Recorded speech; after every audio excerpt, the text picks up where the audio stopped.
गणपतिं मनसा स्मरामि महागणपतिं मनसा स्मरामि महागणपतिं मनसा स्मरामि महागणपतिं मनसा स्मरामि महागणपतिं वसिष्ठवामदेवादिवन्दितमहागणपतिं वसिष्ठवामदेवादिवन्दितमहागणपतिं मनसा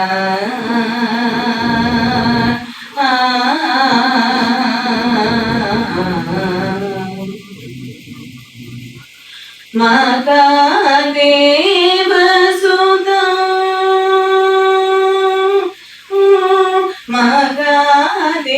महादेवसुता गुरुगुगनुता महादेवसुता गुरुगुगनुता मारकोटि प्रकाशं शान्तं महादेवसुता गुरुगुगनुता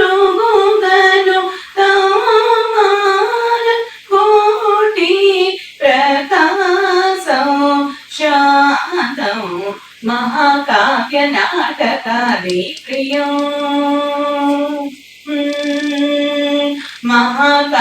महाकाव्यनाटकादि प्रियं मूषिकवाहनमोदक प्रियं महाकाव्यनाटकादि प्रियं मूषिकवाहनमोदक प्रियं महागणपतिं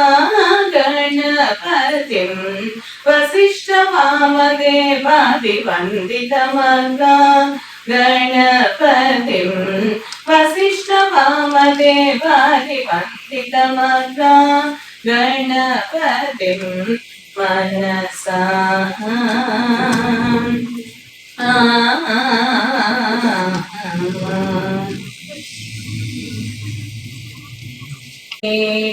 அதை தாழ்ந்து பணிந்து புகழ்ந்திடவாரே தாழ்ந்து பணிந்து புகழ்ந்திடவாரே தாயின் மணிக்கொடி பாரே ஓங்கி வளர்ந்ததோர் கம்பம் அதன் உச்சியின் மேல் வந்தே மாதரம் என்றே ஓங்கி வளர்ந்ததோர் கம்பம் அதன் உச்சியின் மேல் வந்தே மாதரம் என்றே பாங்கினெழுதி திகழும் செய்ய பாங்கினெழுதி திகழும் செய்ய பட்டொளி வீசி பரந்தது பாரே பாங்கினெழுதி திகழும் செய்ய பட்டொளி வீசி பரந்தது பாரே தாயின் மணிக்கொடி பாரே அதை தாழ்ந்து பணிந்து புகழ்ந்திடவாரே தாழ்ந்து பணிந்து புகழ்ந்திடவாரே தாயின் மணிக்கொடி பாரே நம் தாயின் மணிக்கொடி பாரே நம் தாயின் மணிக்கொடி பாரே.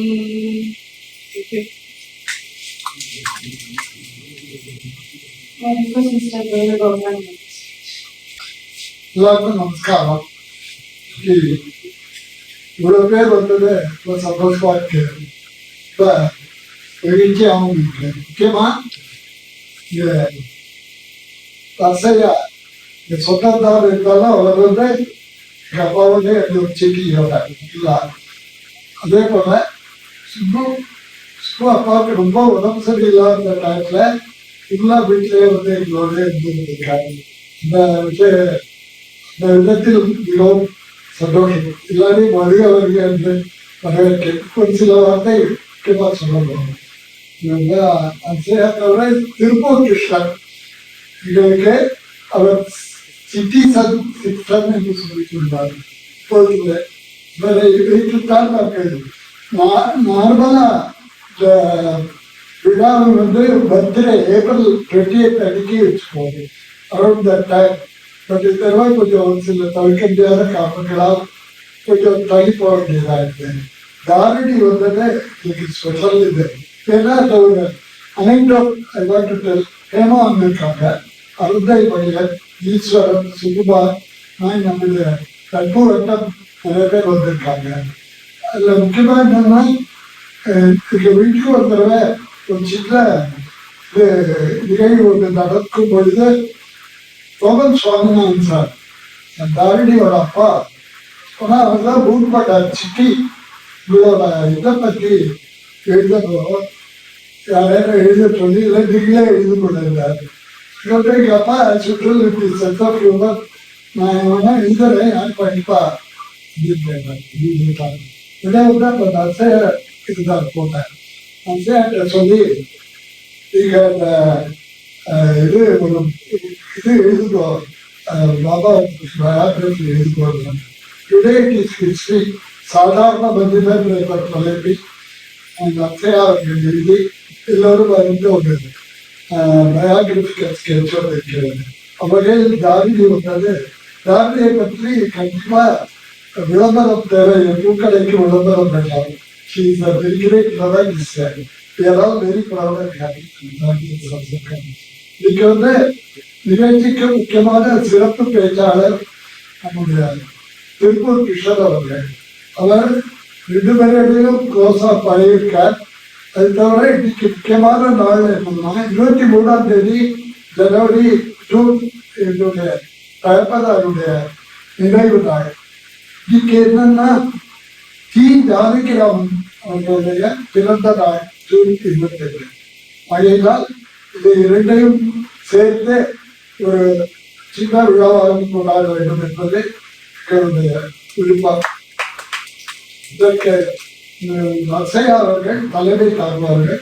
சுப்பு அவர்கள் முதலில் சில வார்த்தைகள் சொல்வார்கள். பிறகு சிறப்பு சொற்பொழிவு திருப்பூர் கிருஷ்ணன் அவர்கள். அதைத் தொடர்ந்து இதனுடைய மகன் கார்த்திக் சிவர் நன்றியுடைய ஆற்றுவார். Simple function when we are all waiting for the lizards and veterans to speak more about my father and more about T. Dhanikram. Thank you again for all. என்னுடைய அண்ணன் மகளான தாரணி கோமல் அவர்களே, என்னுடைய நண்பர் மகளான ஹேமா அவர்களே, என்னுடைய குருவின் மகளான சகோதரி பத்மா அவர்களே, இந்திரா பாஸ்கர் என்னுடைய புதல்வி, கணவர், என்னுடைய இனிய நண்பர், அழகான பாலக்காட்டு தமிழில் பேசக்கூடிய திரு ராமநாதன் அவர்களே. தாசராம 10-12 முறை எழுதுவார். சுந்தரராமசாமி திருத்தி எழுதுவார். ஜெயகாந்தனிடம் சொன்னார், எப்படி கதை எழுதுகிறீர்கள் என்றால், கிருஷ்ணன் யோசிச்சுட்டே இருப்பேன், திடீர்னு வேகம் வரும். நம்ம என்ன பண்றோம், கதையில ஏதாவது எழுதி விவாதம் பண்ணி கடைசிக்கு ஒரு முடிவு கொண்டு வருவோம் இல்லையா? அந்த முடிவுக்கு ஒரு விஷயம் சட்டம் ஞாபகம் வந்துடும். சடாவும் முடிவு எழுது, அப்புறம்தான் தொடர்ந்து எழுதி சேர்ப்பேன். அது ஜெயகாந்தனுடைய பாணி. இன்னொன்று, ஜெயகாந்தனிடம் இறுதி காலங்களில் பல கதை கேட்கவில்லை. அவர் கதை எழுதவரவில்லை, அது வேறு விஷயம். கதை கேட்கவில்லை. காரணம் என்னவென்றால், அவர் ஒரு கதையை கொண்டு எழுதி ப்ரூஃப் திருத்துவதற்காக கொண்டு வா என்று அலுவலகத்தில் பணியாளரை அழைப்பார். அந்த கேரிங் ப்ரூஃபில் 2 பக்கங்களிலும் கொடி கட்டின மாதிரி சேர்த்து கொண்டே போவார். 3 பக்கம் இருக்கக்கூடிய கதையை 4.5 பக்கமாக இப்படி சேர்த்து வளர்த்துவார். அது அலுவலகத்தில் பெரிய வேலையாகும். ஏன்னா நம்முடைய பாணி. ஆனால் நாப்பாவுடன் எல்லாம் ஒன்று பேசிக் கொண்டிருந்தேன். நாப்பா திருத்தி கொண்டே சொன்னார், இது எனக்கு பின்னாடி இருக்கிற விஷயம். ராணி கட்டிக்கு வந்ததும் படைக்கட்டிக்கு அதுபார் ஜானகிராமன் எப்படி எழுதினாலும் அது வசதியாக இருக்கிறது. சிலருக்கு அப்படி வசதியாக வருவதற்கு பல பேர் உழைக்க வேண்டியிருக்கு. எதையும் அந்த விஷயத்தை வைத்து நாம் வெற்றி பண்ண முடியாது. ஆனால் நீங்களாம் தெரிந்து கொள்வது உனக்கு பயன்படும் என்பதாக நாப்பா ஒரு கருத்தை சொன்னார். ஜானகிராமனுடைய எழுத்து முறை அப்படி ஒரு வேகத்தோடு எழுதி எந்த சூழலிலும் எழுதி கொடுத்து போய்விடுவார். ஜானகிராமனிடம் இருக்கிற மிக முக்கியமான ஒரு அம்சம் என்பது கர்ப்பம் என்பது நிறைய வழங்க அவரை போல தன்னுடைய தான் எழுதி தன்னுடைய புகழ் அவருக்கு தள்ளி வைத்து இயல்பாக தான் இருப்பார். அவர் யாராவது புகழ்ந்தால் ஒரு நிமிடம் 2 நிமிடம் அனுமதிக்க மாட்டார். எங்கிருந்து வந்தீங்க, என்ன சாப்பிடுறீங்க என்று இப்படி கேட்டு பேச்சை மாற்றி விட்டுவார். அவர் யாரும் புகழவே முடியாது. அப்படிப்பட்ட ஒரு அற்புதமான குணங்கள். அவருடைய தந்தை ஒரு கதாகாரி செல்வம் செய்த மௌலானிகள் நிறைய இதிகாசங்களை பிடித்து வரும் ஜானகிராமன். வேண்டாம் பூஷணி என்று மிகவும் வயதாகி தன்னுடைய இறப்பை எதிர்பார்த்து கொண்டிருக்கிற மூதாட்டியை பற்றி ஒரு கதை. அதெல்லாம் எழுதுவதற்கு கடினமான விஷயம் எடுத்து எழுதியிருக்கிறாங்க. சாப்பாடு போட்டு 30 ரூபாய் என்று ஒரு கதை. அது தொலைவு போய்விட்டது. பிறகு என்னிடம் என் தாயார் அதை வைத்திருந்தார். பிறகு அதற்கு பிரதி எடுத்து நாங்கள் கொடுத்தோம். அது மிகவும் வித்தியாசமான ஒரு தொழு நோயாளிக்கு பணிவிடை செய்ய போகிற ஒரு எளிமையான பயிரை பற்றிய கதை. பல கதைகள். சில கதைகளில் இந்த இறுதி முடிச்சு என்பது எதிர்பாராததாகவும் அதே நேரத்தில் இப்படியெல்லாம் வாழ்க்கை இருக்கிறது என்று மிகுந்த யோஜனையில் நம்மை ஆழ்த்துவதாகவும் அமையும். அவருடைய மனம் என்று ஒரு சிறு இந்த ஒரே ஒரு கதையை மட்டும் பகிர்ந்துள்ளார். இந்த கதையினுடைய பாணி எப்படி இருக்கும் என்று தெரிவிப்பதற்காக இந்த மனம் கதையினுடைய கதாநாயகி ஒரு சினிமாவில் எக்ஸ்ட்ரா நடிகை, உதவி நடிகை. அவளுக்கு சினிமாவில் மிகச்சிறந்த நடிகையாக வர வேண்டும் என்றெல்லாம் ஆசை உண்டு. ஆனால் ஜீவனத்திற்கு இப்போது அவள் நாப்பா ஜூலியாக வந்திருந்தார். நாங்கள் இருவரும் ஒரே அறையில் தங்கி அதற்கு அந்த தியேட்டரில் ஒவ்வொரு படத்தையும் பார்ப்பதற்கு டிக்கெட் கொடுப்பாங்க. ஸ்பாட் மாதிரி அதை வாங்கி கொள்ள வேண்டும். விஞ்ஞான பவனுக்கு ஒரு இடத்தில் வாங்க வேண்டும் என்று சொன்னாங்க. அதெல்லாம் எனக்கு வெளியே போய் தெரியாது. நாப்பாவோடு ஆட்டோவில் இந்த விஞ்ஞான பவனில் போய் இந்த காலை நாங்கள் இருவரும் வாங்கி கொண்டு வருகிற போது சற்று மூலமாக ஒருவர் அங்கே வந்தார். ஜானகிராமனுடைய புகைப்படம் எதுவும் வந்ததில்லை. அவருக்கு அதெல்லாம் பிடிக்கவும் பிடிக்காது. ஆகையா அவர் யார் என்று அவர் எழுத்துத்தான் எனக்கு தெரிவித்ததோ அவருக்கு பார்த்ததில்லை அப்படின்னு சொல்லி இப்போ ஜானகிராமனை பார்த்தவுடன் நாப்பா என்னிடம் கிருஷ்ணன் உங்கள் வந்திருக்காரு. அவ்வளவுதான் அவர் சொன்னார். உடனே நான் கேட்டேன், தீஜாவா என்று கேட்டேன். அந்த பேச்சை அவர் கேட்டுக்கொண்டிருந்தார். அவருக்கு அது மிகவும் பிடித்து விட்டது. நாப்பா பார்த்து யார் என்று கேட்டவுடன் கிருஷ்ணன் என்கிற படிப்பு ஏதாவது அறிமுகப்படுத்தியதுதான் முதல் தொடர். அப்போதெல்லாம் டெல்லியில் ஆட்டோவில் 2 பேர் தான் போக முடியும், 3 பேர் போக முடியும். எனவே அடுத்து நாங்கள் போக வேண்டிய அந்த தியேட்டருக்கு நானும் நாப்பாவும் ஒரு ஆட்டோவிலும் தீஜா இன்னொரு ஆட்டோவிலுமாக போக வேண்டும். நாப்பா என்னிடம் நீங்கள் தீஜாவுடன் வாருங்கள், நான் தனி ஆட்டோவில் வருகிறேன் என்று சொல்லி என்னை தீஜாவுடன் அனுப்பினார். அப்போதுதான் எங்களுடைய நட்பு ஆரம்பம். 15 நாட்கள், ஒரு நாளைக்கு 6 படங்கள் வீதம், ஏறக்குறைய 90 படங்கள். அதை யாரும் நானும் பக்கத்தில் அமர்ந்து பார்த்தோம். இடைவெளியில் எல்லாம் அவருடன் நான் பேசி சந்தோஷம் அடைந்தேன். அவர் வருவதற்காக நான் பக்கத்து நாட்காலில் கைக்குட்டி போட்டு காத்திருக்கிறேன். அவர் வந்து கைக்குட்டி எடுத்து என்னிடம் கொடுத்து உட்கார்ந்துள்ளார். ஒரே ஒரு நாள் நானும் போக தாமதமாகிவிட்டது. அது எனக்காக பக்கத்தில் ஒரு கைக்குட்டி காத்திருந்தது. அப்படி அவர் நெருங்கிய நண்பரானார். அந்த நேரத்தில் பொங்கல் வந்தது. பொங்கலின் போது நீங்கள் வீட்டுக்கு வர வேண்டும் என்று அழைத்தார். இது இந்திய அவ்வளவா அப்போது தெரியாது, புரியாது. அந்த அவருடைய மாடி வீட்டிற்கு 7வது மாடியில் போனான். பொங்கல் வந்து போனேன். அப்போதுதான் முதல் முறையாக ஜானகிராமனின் மனைவி ராஜன் அவர்களை முகாமையெல்லாம் பார்த்தேன். ராஜன் அவர்கள் எனக்கு பொங்கல் அவருடைய வீட்டில் செய்கிறது விருது விசாரணை செய்தார். பேசிக்கொண்டே இருக்கிற போது நான் சொன்னேன், என்னிடம் 9 போன ஒரு மோகம் பிரதி இருக்கிறது. இப்போது 5 பதிப்பதற்கு பொது பதிப்பு போடுவதும் இல்லை. எனக்கு நல்ல புத்தகமே கிடைக்கவில்லை. ஆனால் அதை வைத்துக் கொண்டிருக்கிறேன். பேச்சுவாக்கே சொன்னேன். சரி கேட்டுக்கொண்டார். நாகரிகத்தின் உச்சமான நவீ நாகரிகம், அது போன்ற ஒரு நாகரிகமான மனிதர்களை பார்ப்பது அப்போது லிப்டில் நாங்கள் கீழே இருக்கிறோம். நான் என்னுடைய மெட்ராஸ் கல்லூரியில் என்னுடைய அறைக்கு செல்ல வேண்டும். அவர் பின்னால் கைகளை கட்டிக்கொண்டே வந்தார். அது ஏன் என்று எனக்கு உழைக்கவில்லை. ஒரு ஆட்டோவை நிறுத்தி மெட்ராஸ் கல்வே இவரை வந்து அங்கே கொண்டு போய் விட்டு விடு என்றெல்லாம் இந்தியில் பேசி என்னை வழி அனுப்பினார். நான் ஆட்டோவில் அவரிடம் போய் வருகிறேன் என்று சொல்லி ஆட்டோ புறப்பட்ட போகிறது. பின்னால் கட்டி கொண்டிருந்த கையை முன்னால் எடுத்து என் வழியில் ஒரு புத்தகத்தை வைத்து காட்டா என்று காட்டினான். ஆட்டோ போய்விட்டது. பிரித்து பார்த்தேன். அன்புள்ள ஸ்ரீகிருஷ்ணனுக்கு டி ஜானகிராமன் என்று எழுதி அந்த நோக்கில் புத்தகம் இன்னும் 2 வருஷம். அவ்வளவு நாகரிகம். அது ஒரு நீ வைத்துக் கொள்ளிருந்தோ அப்படியெல்லாம் கூற மாட்டார். செயற்கையான பேச்சுகளோ பாவனைகளோ எல்லாம் அறவே கிடையாது. அப்படி பழகக்கூடிய ஒரு பெரிய வாய்ப்பு நிறைய வைப்பதை சொல்லலாம். சுருக்கமாக நீ சொல்ல வேண்டிய ஒரு சில விஷயங்கள் அவர் டெல்லியில் காலமாகவே சென்னையில் காலமாக சென்னைக்கு வந்து அசோகமுத்திரன் கனையாடி சென்று தவறுதலாக இருக்கிறார். அவரை நர்ஸை அழைத்தார், நர்ஸ் வரவில்லை, அதனால் காலமான ஒரு மாதிரி மறைமுகமாக குறிப்பிட்டார். அப்படியெல்லாம் உண்மையான தெரியவில்லை. காலமான செய்தி வந்தது. அன்றுதான் நான் திருப்பூரிலிருந்து சென்னை வந்து ஜனவரி அலுவலகத்தில் பணியில் இருக்கிற போது அந்த செய்தி கிடைத்தது. பாப்பாவிடம் ஓடி போய் சொன்னேன். உடனே ஒரு குறிப்பு எழுதி தனவழிக்கு போகிறான். ஜானகிராமன் எப்படி அவசரமாக குறிப்பு எழுதி தனவழிக்கு போகிறது இப்படி அதிലേക്ക് போக வேண்டும். நாப்பா காத்து கொண்டிருந்தார். தினமணியிலிருந்து ஜானகிராமன் புகைப்படத்தை கேட்டார்கள். நாப்பாவிடம் பேசுகிற போது ஒரு சின்ன ஒரு நளினமான ஒரு பாவனைகளும் நகைச்சுவையும் எப்போது எனக்கு அந்த ஜானகிராமன் என்கிற அந்த மனிதர் காலமாகிவிட்டார் என்பதால் மனதில் ஒரு படபடம் கூடியிருந்தது. தினமணியில் ஜானகிராமனுடைய புகைப்படம் கேட்கிறார்கள். அந்த புகைப்படம் எங்களுடைய கோப்பிலிருந்து நாங்கள் எடுத்துக் கொள்ள வேண்டும். அந்த கவரை எடுத்து மேதியை கொட்டி பி எஸ் சுவாமியா செல்லப்பா இது மாதிரி மற்றபடியெல்லாம் வீட்டுக்கு கொண்டே வந்தால் ஜானகிராமன் கிடைப்பார் நான் தேடி கொண்டிருக்கிறேன். மின்னிசையை அணைக்க வேண்டும் என்று மறந்துவிட்டது. அதை பிறகு பார்க்கிறேன். அதை எடுத்து வைத்துக் கொண்டே தெரிகிற போது நாப்பா வெளியிருந்தார். கிருஷ்ணன் பொதுவாகவே ரைட்டர்ஸ் பரப்பாங்க, ஆன்சர் தான் ஜாஸ்தி பரப்பாங்க இல்லையா என்று சொல்லிவிட்டு அந்த மின்னிசை அணைத்தார். அவசரமாக தேடி எடுத்து அதை கொடுத்துவிட்டு நானும் நாப்பாவும் திருவாங்கூரில் இறுதியை போனோம். வெளியே எந்த சோதனை அந்த காலத்தில் அடுத்தடுத்து பெரிய புகழ் சிகரங்களை எட்டிக் கொண்டு ஒரு எழுத்தாளர் சிகரெட் வைத்துக் கொண்டே நின்றிருந்தார். அவர் பாலகுமாரன். பார்த்து விழித்து போனோம். உயிர்த்தேனில் பாத்திரமாக இடம்பெற்ற கலாசார ராஜகோபாலன் உணர்ந்திருந்தார். பெரிய கூட்டம் வரவில்லை.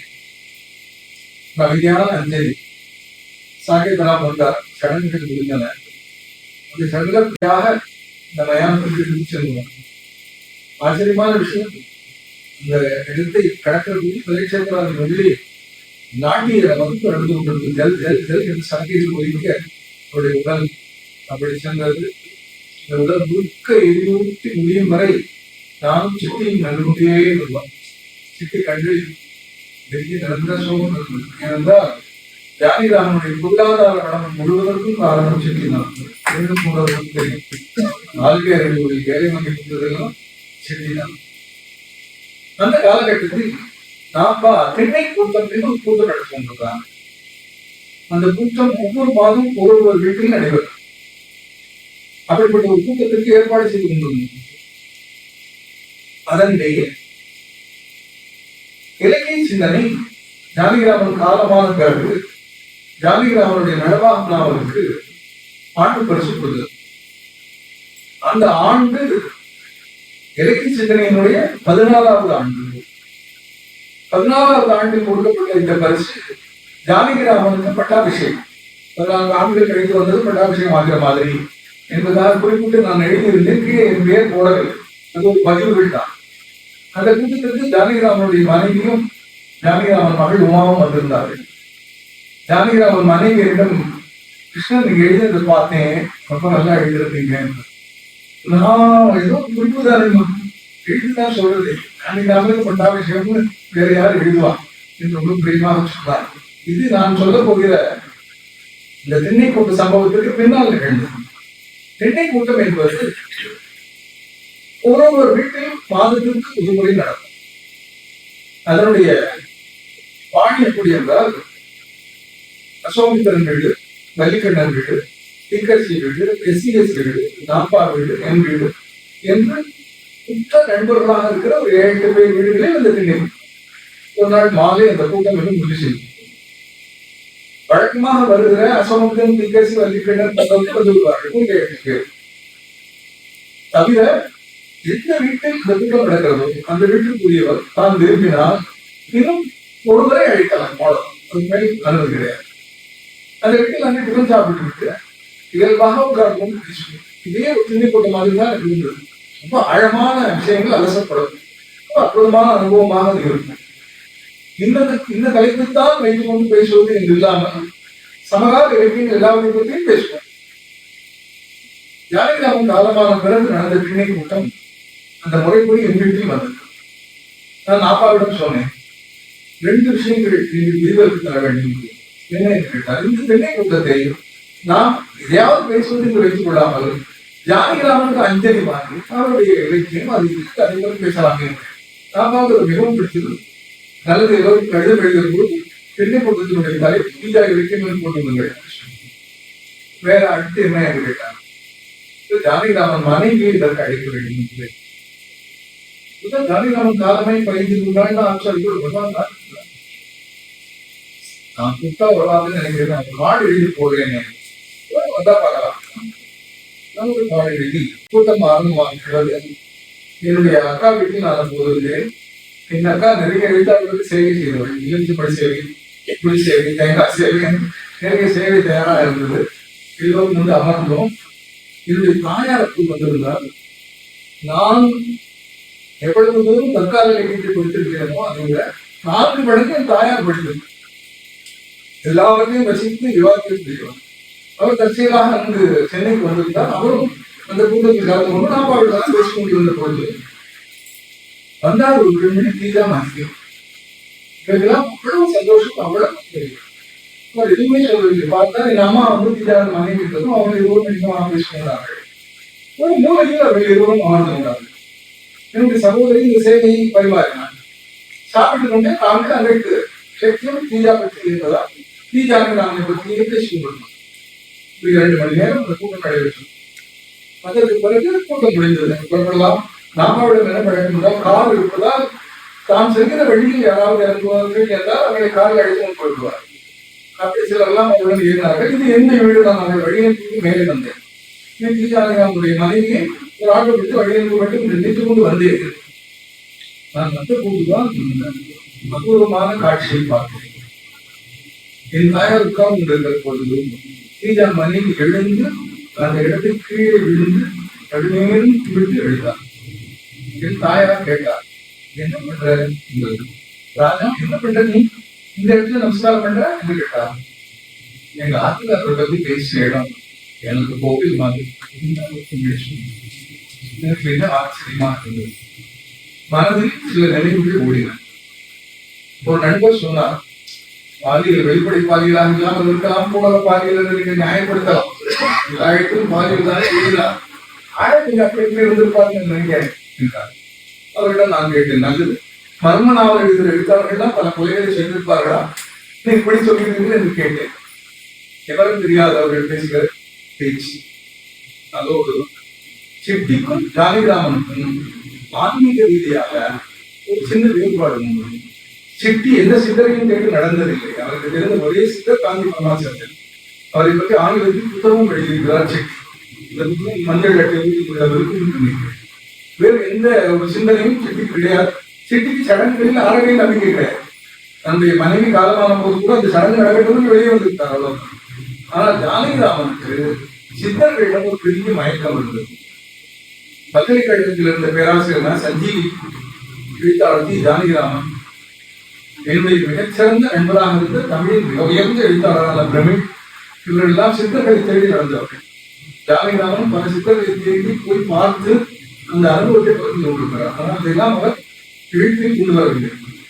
மகாகவி பாரதியாரை பற்றி பொது உடைமைவாதி என்றும் காலப்போக்கில் அந்த காலகட்டம் அப்படி இருந்ததா அவர் ஆன்மீக ரீதியாக கொஞ்சம் எழுதினார் என்றும் சொல்லி சிலர் பேசுவது இந்த மிக தவறு என்பதற்கு ஒரு ஆதாரம் இருக்கிறது. கடற்கரை மந்த விலாச அங்கதம் எழுதி பாரதி விஜயம் என்று ஒரு புத்தகம் வந்திருக்கிறது. 1000 ரூபாய் விளைந்த பெரிய புத்தகம், ஏராளமான கட்டுரை. அதில் நாராயணயங்கார் என்கிற ஒருவர் பாரதியின் சமகாலத்தில் வாழ்ந்த அவருடைய நண்பர் எழுதிய ஒரு கட்டுரை இடம்பெற்றிருக்கிறது. அந்த கட்டுரையில் இரவு 12 மணிக்கு மேல் குண்டலினி யோகம் பற்றி சந்தேகம் கேட்க பாரதியாரின் ஆன்மீக அடியவர்கள் வருவார்கள். முக்கியமாக ஒரு தூக்குப்பொடி வியாபாரி வருவார். அவர்தான் பிரதான சீடர். அரவிந்தரோடு பழகிய பாரதியார் அரவிந்தரை போன்றே ஆன்மீக ரீதியாக பல முயற்சிகள் செய்து கொண்டிருந்தார். எனினும் தன் ஆன்மீக முயற்சிகள் தன்னுடைய தமிழ் ரசிகர்களுக்கு தெரியாத வண்ணம் அவற்றை அவர் விழித்தே வாழ்ந்தார். மாதிரி ஜானகிராமனும் தன்னுடைய தீவிர ஆன்மீக தேடலை யாருக்கும் வெளிப்படுத்தியதில்லை. என்றாலும் அந்த உலக பழவிழாவில் என்னருகே அமர்ந்தபோது கிடைத்த இடைவெளியில் அவரிடம் ஒரு கேள்வி கேட்டேன். மோகம் ரொம்ப திடீரென்று பல பாகவதர்கள் வந்துவிட்டதால் என்ன செய்வதென்று தெரியாமல் பாபு தவிக்கும் போது அவரிடம் ஒரு இரும்பு ஆணி கொண்டு வா என்று சொல்லி இரும்பு ஆணியை எடுத்துக்கொண்டு தோட்டத்திற்கு போய் கொஞ்ச நேரத்தில் அதை தங்க அணியாக மாற்றி இதை மளிகை கடையில் பொருட்கள் வாங்கி வா என்று சொன்னதாக ஒரு சம்பவம் வருகிறது. இதெல்லாம் கொஞ்சம் அதிக கற்பனை இல்லையா என்று கேட்டேன். அந்த நாவலில் கற்பனை இல்லாத விஷயம் அது ஒன்றுதான், அந்த பையன் நான் தான் கீதா சொன்னான். எனவே அவருடைய அத்தகைய விஷயங்கள் நமக்கு ஒரு காவலே இருந்திருக்கிறார் என்றால் தமிழனுடைய இசை, தமிழனுடைய நடனம், தமிழனுடைய ஆன்மீகம், தமிழனுடைய பண்பாடு முதலிய எல்லா விஷயங்களையும் இன்னும் 3 ஆண்டு காலம் கழித்து கூட ஒரு விஷயத்திற்கு சம்பவம் புரிந்திருக்கிறது, படித்து தெரிந்து கொள்ளலாம் என்றால் அது தி ஜானகிராமனின் பிள்ளைகள் என்று தோன்றுகிறது. இந்த அளவில் இந்த அளவில் இந்த வரியை முடிக்கிற போது நான் என்பதை சொன்ன மாதிரி 500 பேர் கூடிய கூட்டத்திலும் கூட இத்தனை பேருக்காகத்தான் நாங்கள் பேசுகிறோம், மற்றவர்களெல்லாம் கேட்டு போகிறார்கள். இது கேட்ட நீங்களும் மறக்க மாட்டீர்கள், சொல்ல நானும் மறக்க மாட்டேன் என்றால் ஜானகிராமன் என்பது திரும்ப திரும்ப கேட்கக்கூடிய ஒரு சங்கீதம் மாதிரி என்று சொல்லி மிகச்சிறந்த வாய்ப்பை ஆண்டுதோறும் வழங்கி வருகிறார். இது மீண்டும் அவர்களுக்கு அன்பான நன்றி கூறி விடுகிறேன். நன்றி.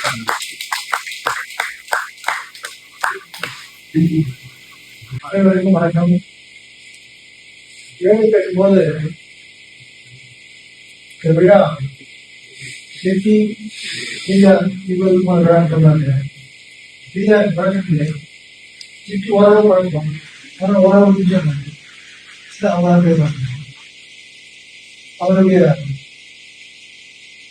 வயதான காலத்தில் அவர் எந்த உண்மையாக இருக்கிறாரு. அவர் மாநிலத்தில் கூட நைட்டு அவர் பலரும் அவங்க பலரும் கொள்வாங்க. நம்ம சேர்த்தாங்க. அதுக்கு ஒரு கஷ்டம் கிடையாது. மீசி போயிட்டே இருக்கும், படாமி மீசி நீங்க போயிட்டே இருக்கும். நான் பட்சம் ரெடியா இருக்கும். ஆனால் சாப்பிட்டு பேசுவாங்க கேட்டு இருக்கேன். Concise course is done history importance. இது வந்து ஒரு 20 பேருக்குமா பக்கமாக இருப்பாரு. கண்டிப்பாக இருப்பாரு. சொல்லுவார் சாரி இது வந்து மக்கள் வந்து சாய் காமராஜர் பேசிட்டு எனக்கு என்ன கஷ்டம்னா அதை வந்து ஜாலியாக பேசிட்டு இருப்பாரு. அவர் தான் தேடி எடுக்கும். ரொம்ப இதாக செய்வார். சிட்டி வந்து பேசலாம், பட் பேசக்கூடாது.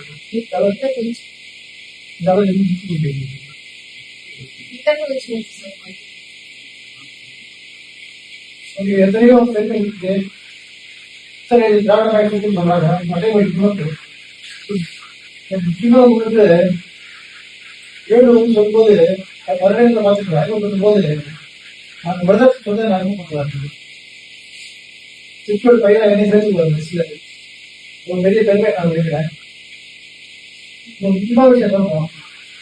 இலக்கிய உலகத்துல ஒரு நாடுகள் தொடர்ந்து ஒரு பக்கம் கல்வி, இன்னொரு பக்கம் மணிக்கொடி அப்படின்னு ஒரு இலக்கிய போது உலகில் வந்து வர படிச்சா பேசிக்க நான் வெளியே ஆகுது. ஒரு கேட்டேன், அதெல்லாம் படிச்சப்பா வயசுக்கு நானும் அடிப்பட்ட போராதான் இல்லை. விற்குது மனுக்கு விற்கிற எல்லாம் வந்து மணி இப்போ பார்த்தீங்கன்னா ஃபியூச்சர்ல தொழில் விற்குது. அந்த அளவுக்கு வந்து விற்குது. நான் எழுதி கோச்சுக்காது பரவாயில்ல.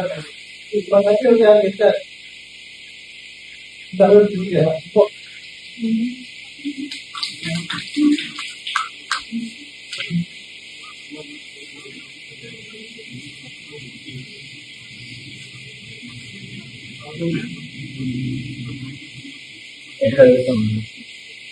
நமஸ்காரம்.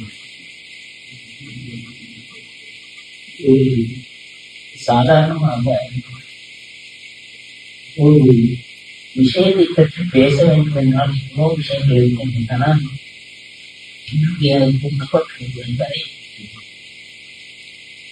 யாரை பற்றி என்பதுடன் சிந்தராக நம் உலகம் சேர்ந்து செய்திருந்த ஒரு இலக்கிய சேவைக்கு சாதாரணமாக இங்க நான் வந்த கோர்ஸ் முதல்ல அதை சொல்லியிருந்தேன். ஒன்றுதான் நான் இங்க சென்னைக்கு வந்தேன். சென்னை பார்க்க கூட இருந்து நான் கப்பல்லையே 9 வயசு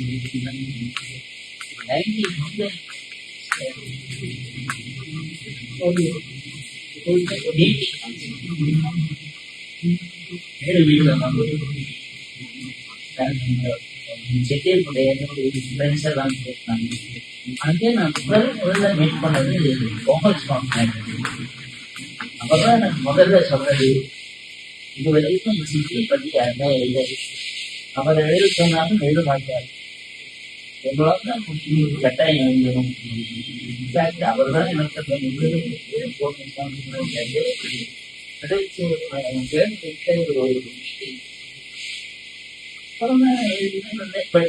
உடனே என்னால் எழுத முடியலன்னா அந்த மோடி அந்த போயிட்டு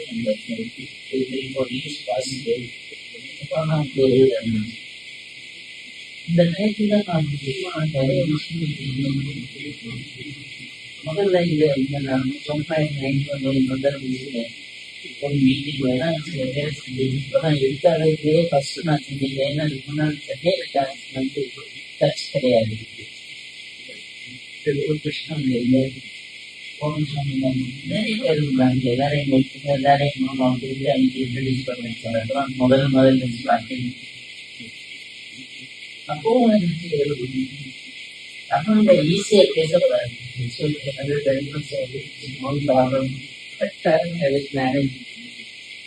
அதுக்கப்புறம் நிறைய நிறைய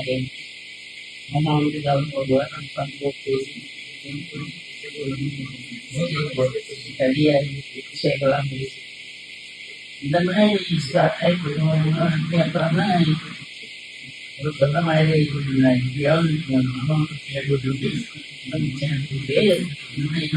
பிறந்தது வந்து சாதாரண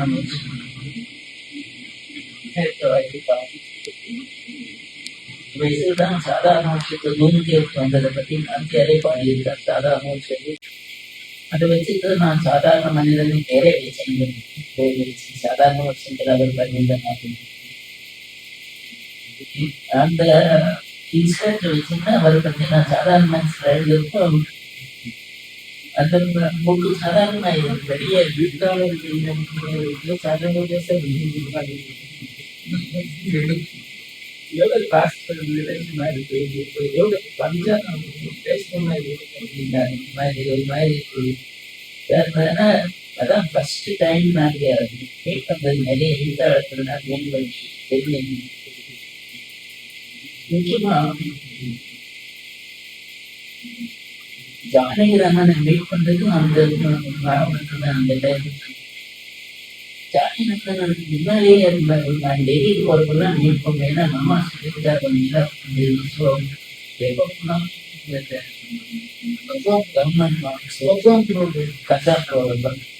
அங்க போய் அவர் ஒரே மீட் பண்ணிட்டு தான் வந்தேன். ஆரம்பத்துல வந்து அவர் வந்து டச்சல். ஏன்னா அப்கோர்ஸ் ஒவ்வொரு விஷயம்லாம் இன்ஃபேக்ட் அப்போ சின்ன இன்சிடென்ட் ஞாபகம் வருது. ஞாபகம் ஒன்னா போறேன். வீட்டுல வரல. 5-6 பேர் உட்காந்து 3 பேர் உட்காந்து அதில் ஒரு நான் கேட்டேன், ஜனநாயகம் நான் கேட்டேன். இன்னும் நேவில போர்ட் சர்வீஸ் வைசாக்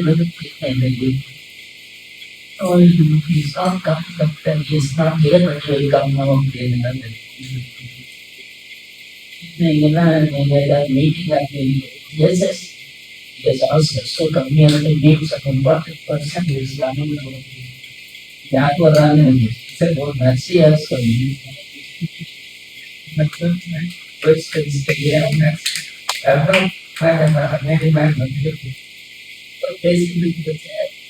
அவர் வந்தாங்க in fact நான் மைனஸ் தங்களை ஒரு காஸ்டே மைனஸ் இந்த மாதிரி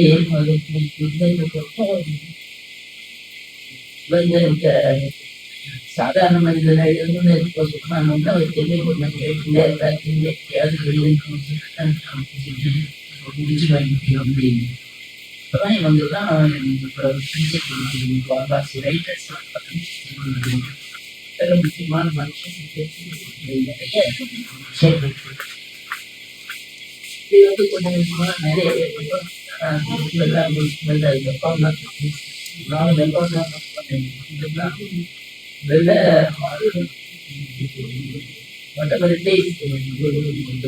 மீட்டிங் வந்ததுன்னா ரைட்டர்ஸ் வந்து எல்லாரையும் மாமா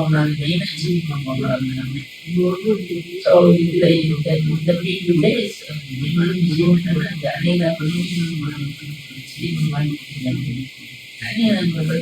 சின்ன ஒரு இன்சிடென்ட் நம்ம பெங்களூர்ல இருந்தார். இப்ப என்ன பண்ண ஆல் இந்தியா ரேடியோ இப்ப சித்திமா தான்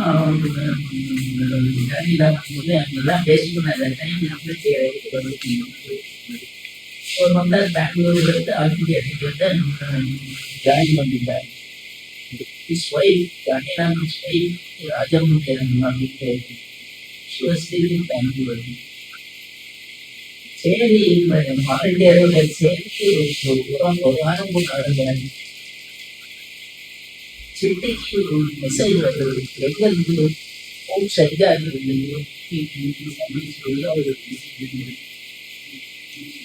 என்னன்னா ராஜா எக்ஸ்பயர்ட் ஷாப் ஏன்னா ராஜேஷ் என்னாச்சு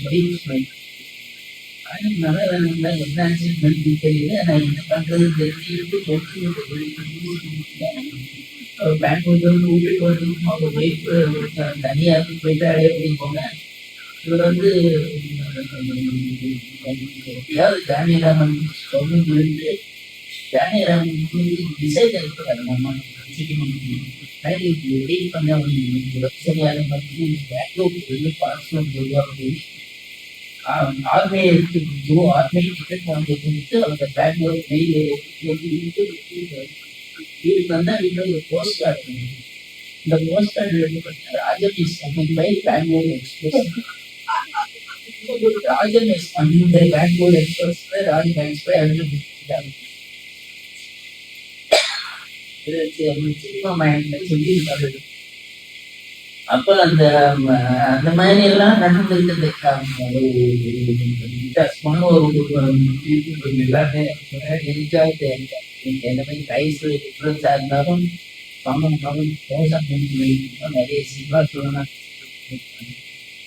எனவே இது வந்து இந்த மீட்டிங்ல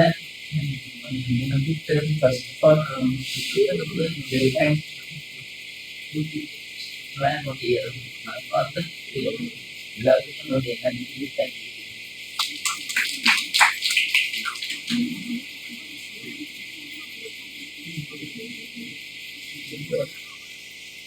Now we now request Hema அவர்கள் வந்து நடந்தாய் வழி காதையை பத்தி கொஞ்சம் ரெண்டே ஓகே.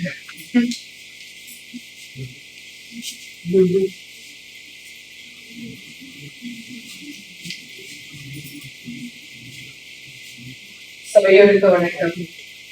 ஈ அடிக்கிற இடத்துல இரும்படிக்கிற இடத்துல ஈ அடிக்கிற இடத்துல இந்த மாதிரி வந்திருக்கேன்.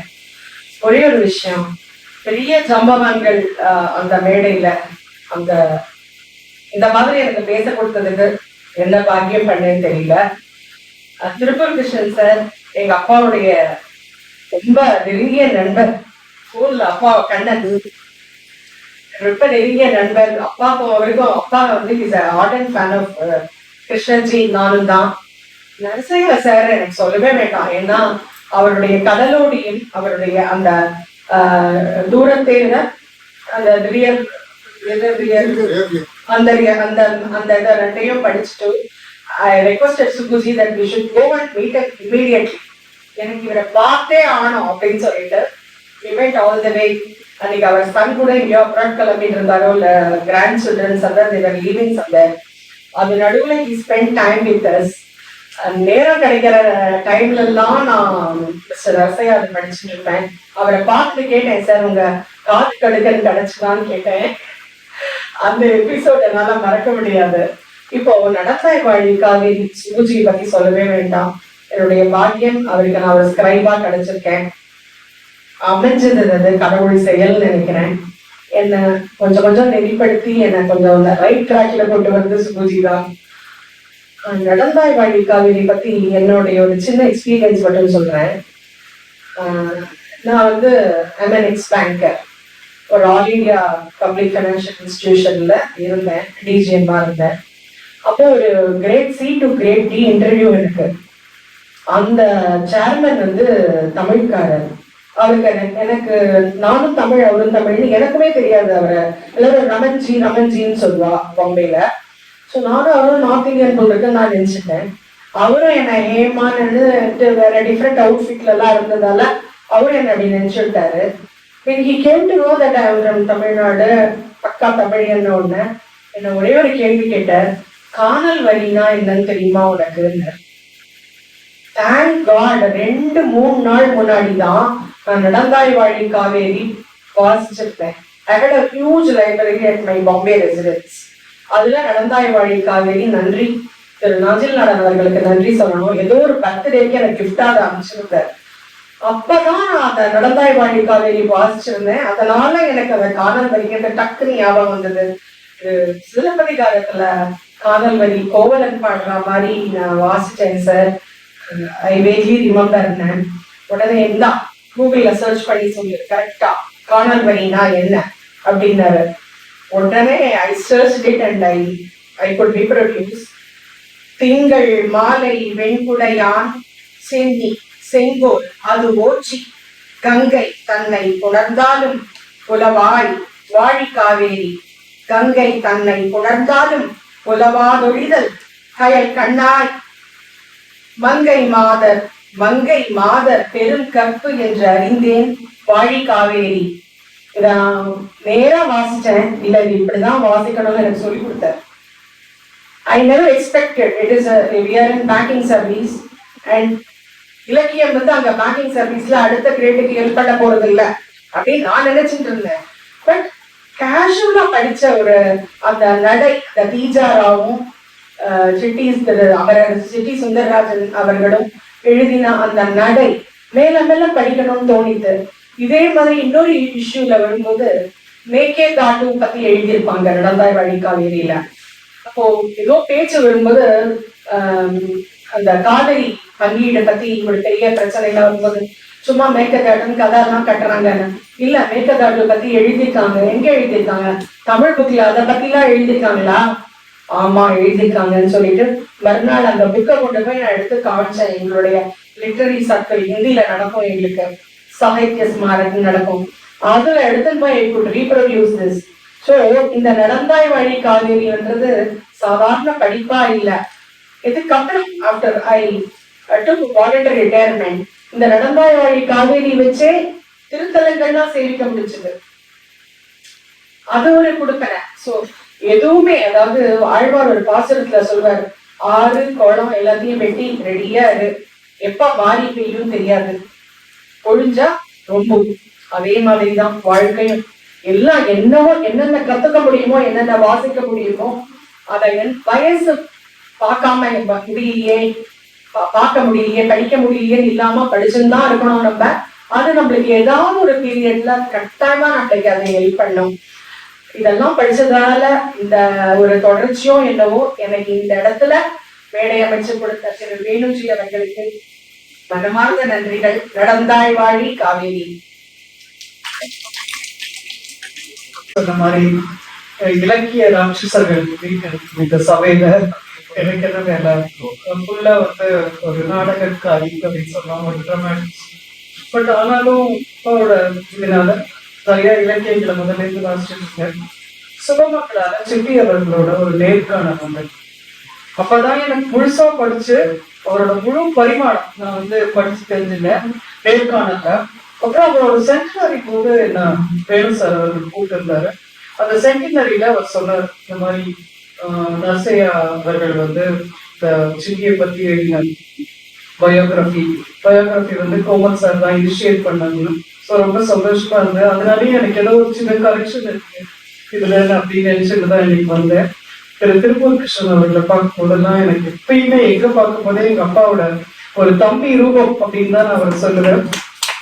ஏன்னா எங்க அப்பா வந்து ரொம்ப உடல்நல சரியில்லாம படுத்த படுக்கையா இருந்த போது தினமணி கதர்ல வந்து 100 வருடங்கள் சினிமா இல்லையா அந்த ஆர்டிக்கல், அந்த சினிமா 100 வருடங்கள் சினிமான்னு ஒரு ஆர்டிக்கல் அவர் கேட்கறதுக்காக வந்தாரு.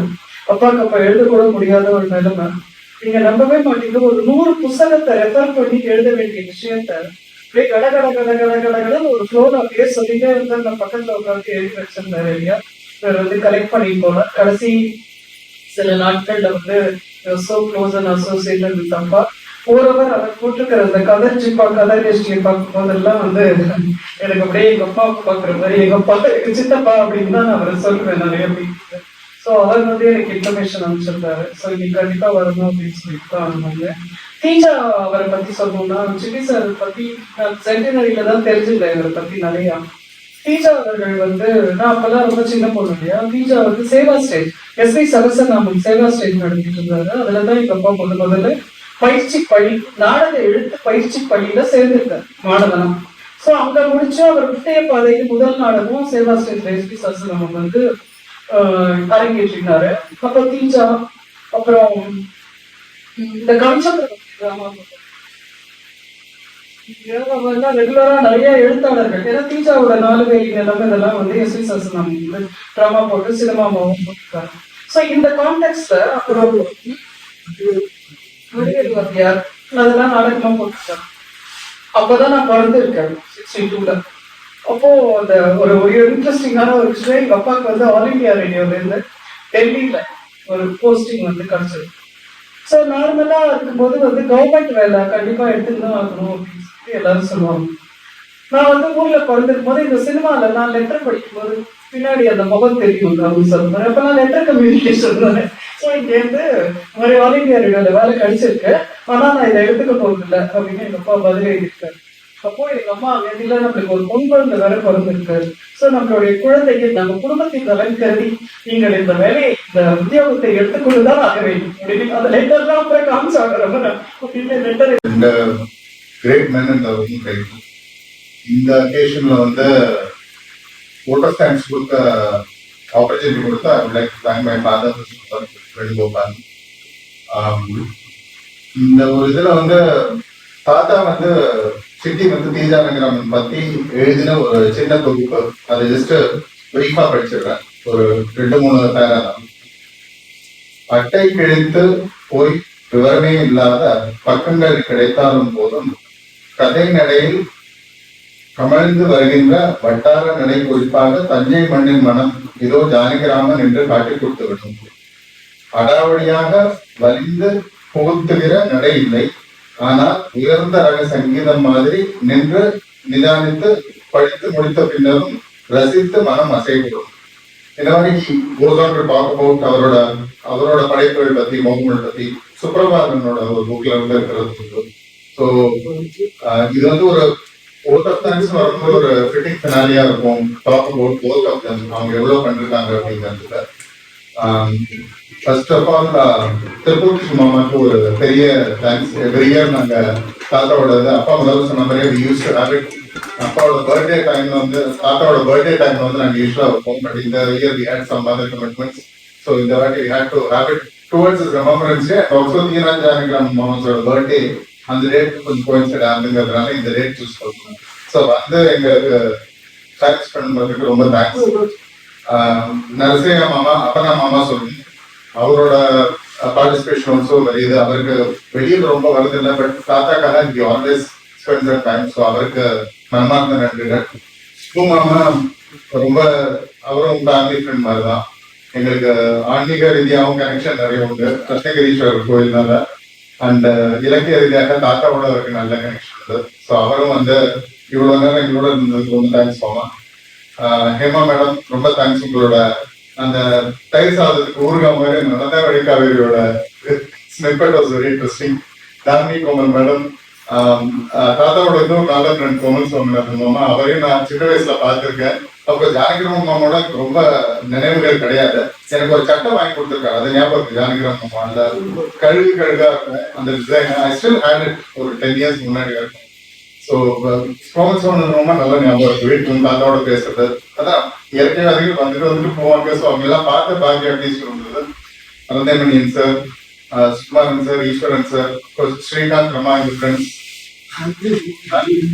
எல்லாருக்கும் ரொம்ப தேங்க்ஸ். ஒரு நிமிஷம். அதான் இந்திரா பாக்சர் சாரோட டாக்டர் அவரோட சன் அவங்களும் வந்திருக்காங்க. ரொம்ப thanks. Bharath who's are videographer for the evening, அவருக்கும் ரொம்ப தேங்க்ஸ். உட்காரவே இல்லாமா சொல்லிட்டே இருந்தோம், பட் அவருக்கு இதான் வியூ நினைக்கிறேன், வேண்டேஜ் பாயிண்ட். ஸோ எல்லாரும் வந்து நடத்தி கொடுத்ததுக்கு ரொம்ப தேங்க்ஸ். ப்ரேயர் வந்து my sister gave the rendition. அவளுக்கு compare my elder daughter Antara. அவள் ஆக்சுவலி இன்னைக்கு ரொம்ப ப்ரிப்பேர்டாக அவர் எடுத்துன்னு வந்தோம் actually, but she came and delivered. My younger daughter was suppose to give the invitation. அவன் வரமுட்டா, but it would have been complete. But anyway நீங்க எல்லாம் வந்து நடத்தி கொடுத்தா இட் வாஸ் வெரி நைஸ். இப்போ ப்ரோக்ராம் முடியறதுக்கு we just have the national anthem, then we'll disperse.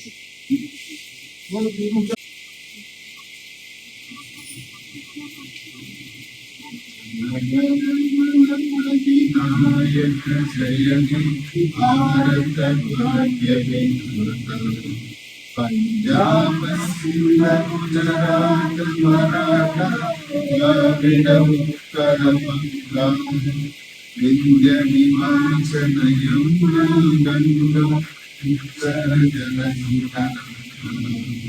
कमलनामी जागे रामशिषमागे तब जय जय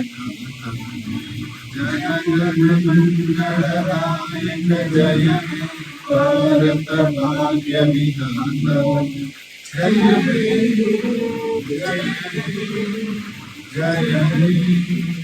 हे जय जय जय जय जय जय ஒரு போட்டோ குரூப் ஆயிடுச்சு